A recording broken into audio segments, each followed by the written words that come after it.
أهلا وسهلا فيكم بقناتنا. اليوم الوصفة سهلة وكتير طيبة، كيك اللقطين بطعم ولا أروع. خلونا ندلع كرشنا ونبلش.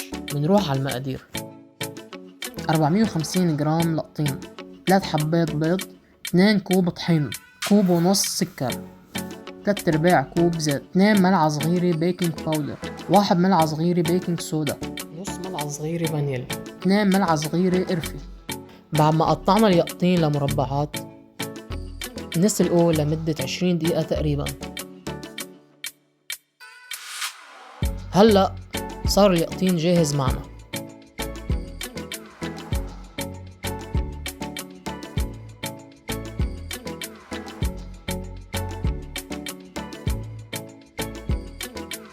هلأ نهرس اللقطين ونتركه على جنب.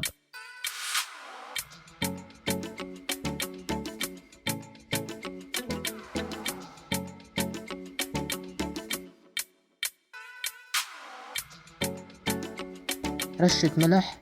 منبلش بخفق البيض، الفانيل،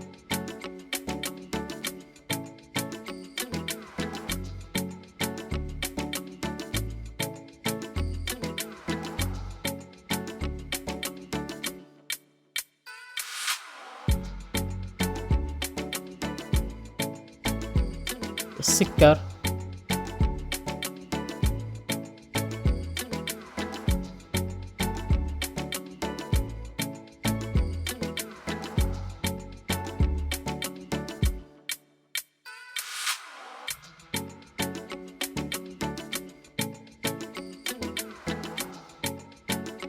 والزيت.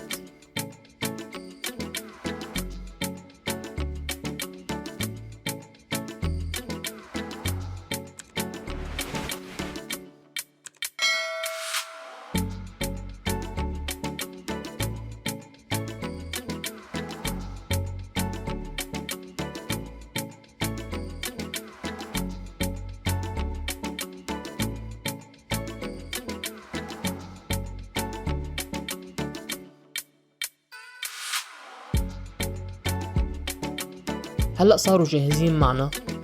منضيف اليقطين ومنحرك كتير منيح.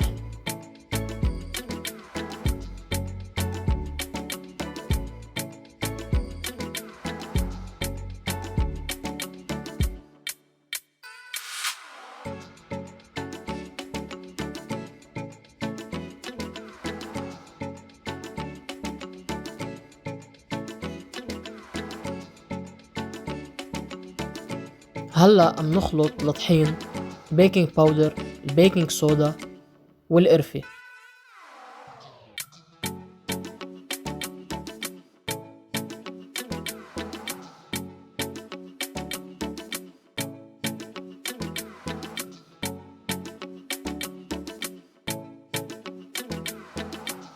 مندخلهم فوق المزيج.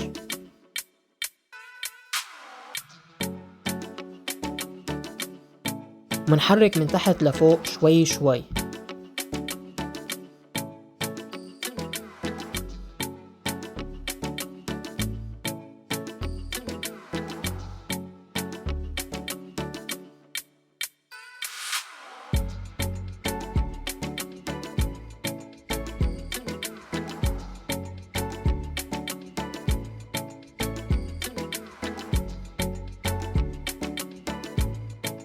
منحط المزيج بقالب مقاس بين 20 ل 24 سنتي. مندخله على فرن محمى مسبقا على درجة حرارة 180 درجة لمدة 45 دقيقة. وهيك كيك اليقطين صار جاهز معنا، وألف صحة.